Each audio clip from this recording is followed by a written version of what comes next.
네, 반갑습니다. 반갑습니다. 저는 이홍문이라고 하고요.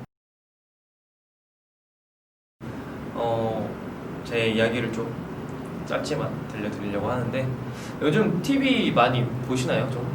아마 자취생 분들은 TV를 많이 안 보는 걸로 알고 있어요. 저조차도 잘 안 보니까. 근데 TV보다는 요즘은 유튜브를 더 많이 보죠. 심지어는 TV 프로들도 이렇게 다 클립으로 잘려서 유튜브에 올라올 만큼 그렇게 많이 보는데 최근에 유튜브를 보다가 저도 남들과 같이 유튜브를 보다가 알고리즘 때문에 클립을 딱 보게 된 게 있었어요. 우연히 온앤오프라는 예능인데 뭐 그냥 요즘 유행하는 것처럼 관찰 예능이에요. 근데 굳이 이렇게 약간 설명을 해드리면 연예인들의 일상적인 부분과 퇴근을 했을 때 원래의 내 모습을 관찰 예능식으로 표현을 해준 거고 여기서 제가 좀 인상적이었던 거 다른 건 다 똑같지만 인상적이었던 걸 두 가지 정도 꼽자면 하나는 그거였어요. 일상에 있다가 퇴근했다 출근할 때 이렇게 왔다 갔다 하는 모습이 약간 스위치식으로 바뀐다는 거, 온과 오프가 좀 버튼처럼 깜빡깜빡 하면서 바뀐다는 게 되게 인상적이었고, 두 번째는 출연진 중에 한 분이 김미나 전 기상캐스터예요. 그분인데 되게 감정이입이 됐던 부분이 있었어요. 출근 상태에서는 뭐 보신 분들은 알겠지만 엄청 하이텐션이고 막 장난스레 욕도 많이 하고, 그런데 퇴근하니까 이분이 혼자 있는 걸 엄청 좋아하는 거예요. 일부러 남들하고 있기도 싫고 뭔가 술을 마셔도 혼자 먹고 엄청 우울해하고 엄청 완전 극저텐션으로 있는 그런 상태인데 왠지 모르게 좀 제가 보였어요. 그 김민아 전 기상캐스터한테. 그래서 그걸 보고 뭔가 나도 저렇게 비슷하게 사는 것 같은데 하는 생각이 들면서, 물론 그거는 연예인 일상이니까 자주 이렇게 깜빡깜빡 하는 것처럼 나오지만 저는 그렇게 좀 제 스위치가 균형이 무너지기 시작한 게 딱 대학교 3학년 때 얼마 안 됐어요. 지금 한 1년 반 전이었던 것 같아요. 온 상태의 뭔가 스위치가 켜져 있을 때 저는 엄청 사교적인 사람이었어요. MBTI만 따지면 ESFJ가 나오고 막 완전 사교적이고 어딜 가나 어색한 거 싫어서 내가 먼저 막 떠들고 다니고, 술 먹어도 애들이 다 막 걔 없으니까 약간 어색하네? 라고 느끼고, 심지어는 교수님과 술 먹으면 정말 사회생활 잘한다 뭐 이렇게 느낄 정도로, 그 정도로 뭔가 말도 많고 사교적인 상태의 몸에 저였어요. 근데 저는 이게 나름 제 균형이 맞다고 생각을 했던 거죠. 이 균형이 좀 틱틱대면서 깨지기 시작한 게 3학년 2학기에 엄청 바쁘게 살았던 적이 있었어요. 대학생이라면 한 번쯤, 뭐 남자라면 군대 갔다 와서 이렇게 한 번쯤 바쁘게 살아본 경험이 있을 텐데, 제 나름대로는 인생에서 가장 바빴던 순간 중에 한 번이었어요. 학점도 21학점에 대외 활동도 하나 하고 있었고, 그 다음에 교수님 밑에서 연구사업도 하고, 토요일마다 교육봉사도 했었고, 그 다음에 건축과라서 과 자체가 일단 바빠요. 그래서 이렇게 겹치니까 진짜 바빴던 것 같아요. 근데 그때는 그냥 바쁜 게 안 맞구나라는 생각 때문에 4학년 1학기에 그저 한가하게 살아야지만 생각을 했어요. 그래서 학점도 다 취소를 하고 뭐 했던 활동들도 다 끝내버리고, 그렇게 저에게 엄청 시간이 많이 남고 나니까 문제는 그 넘쳐나는 시간들에 전에 했어야 될 고민들이 이렇게 막 쏟아지기 시작한 거예요. 설명을 해보면 처음에는 내가 왜 이렇게 바쁘지? 바쁜 게 안 맞는 것 같은데? 했다가 이게 좀 더 깊어지니까 이건 바쁜 게 문제가 아닌 것 같아. 한가하게 사는 것도 답이 없네? 이러다가 왜 이렇게 생각을 많이 하지? 이게 점점 깊어지니까 내가 그럼 뭘 했었지? 내가 왜 이걸 하고 있지? 내가 행복했던 게 뭐지? 이런 생각까지 가게 된 거예요. 그러면 꼭 끝에는 내가 누군지 하는 약간 중이병스러운 질문까지 가잖아요. 그런 생각을 매일 하고 지냈어요. 근데 이게 잠깐 있었다가 사라진 거면 다행인데 매일매일이 그랬던 것 같아요. 한가하니까 뭘 할지를 모르는 거죠.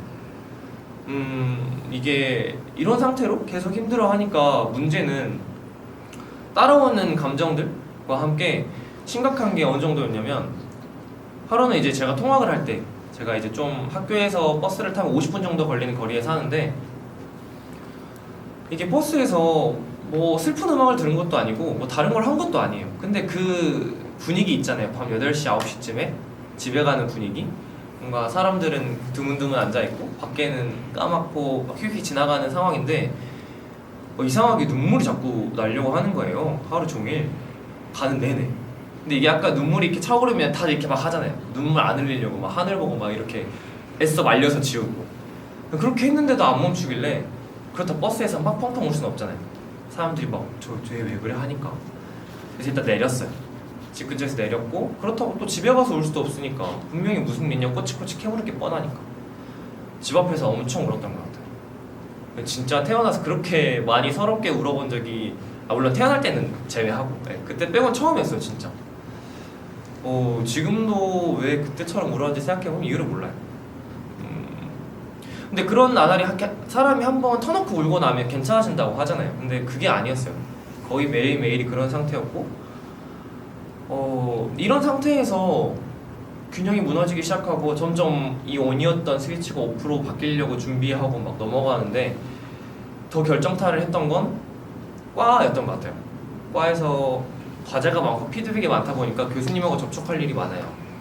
근데 교수님들은 되게 피드백을 어떻게 보면 약간 비하하듯이 장난기 섞였지만 뭐 그렇게 많이 하시는데, 하루는 과제를 해갔는데 그때도 장난식이었어요. 너 오늘 하기 싫구나, 오늘 왜 이렇게 안 해왔어, 이런 식으로 했는데 그때는 이해했죠. 내가 그랬나 보다. 그러면 이왕 해가는 거 빡세게 해야겠다. 그런 힘든 와중에, 왜냐면 하긴 해야 되니까 3일 동안 진짜 밤을 새면서 오기를 해갔어요.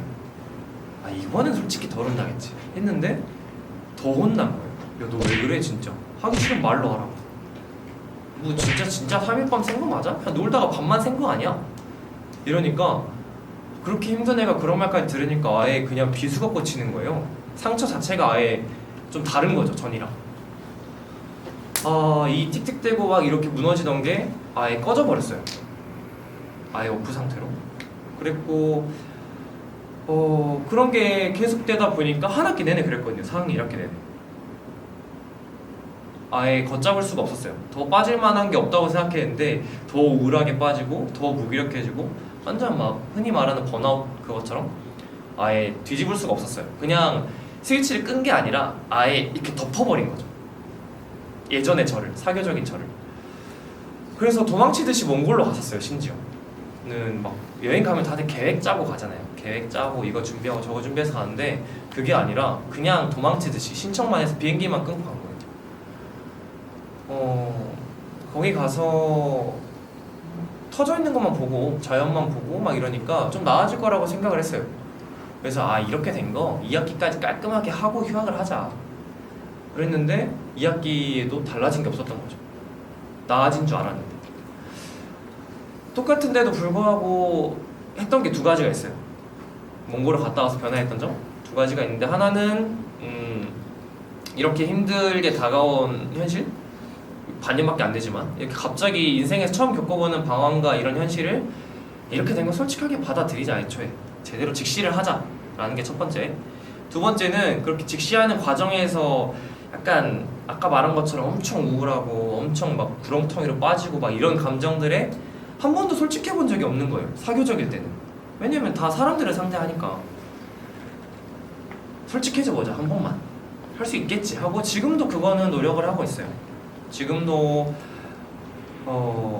달라진 건 별로 없고, 지금도 그런 상태에 방황을 하고 있고 고민을 하고 있고, 두 가지 정도 노력을 하고 있고.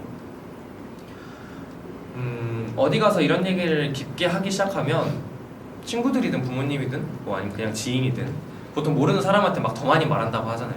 근데 그런 사람들도 조언을 막 해줘요. 상담을 받아라, 눈코 틀 데 없이 다시 바빠라, 오히려 그게 더 나을 수도 있다, 아니면 친구를 만나라, 심한 사람은 차라리 밤새 술을 먹어라, 그게 더 나을 수도 있다, 이 정도로 막 여러 가지 조언을 해줬었어요. 근데 보통 막 연애하든 상담하든 주변 사람이 더 한다고 하잖아요. 그런 말을 들으니까 혼란스러웠지만 별로 좋은 것 같진 않더라고요, 저한테. 생각을 해봤더니 이렇게 5% 돼버린 저의 상태가 별로 나쁘지 않아요. 오히려는 괜찮다고 생각할 때가 더 많은 적도 있는 것 같아요. 이렇게 방황하고 좀 슬퍼하고 무기력해 하는 게 어떻게 보면 그것도 온전한 저이니까, 예전 모습도 저지만. 그래서 뭔가 여러분들 중에서 저와 같이 좀 방황을 하고 슬퍼하고 그런 분들이 계시다면 저처럼 생각하셨으면 좋겠어요. 뭐 애써 그러지 말고 막 말이 좀 길어지고 횡성스러하지만 그냥 절대 그게 나쁜 게 아니라는 거, 절대 그게 나쁜 게 아니고 오히려 잘하고 계시다는 거, 그게 여러분들 자신이니까 자책하지 않으셨으면 좋겠습니다.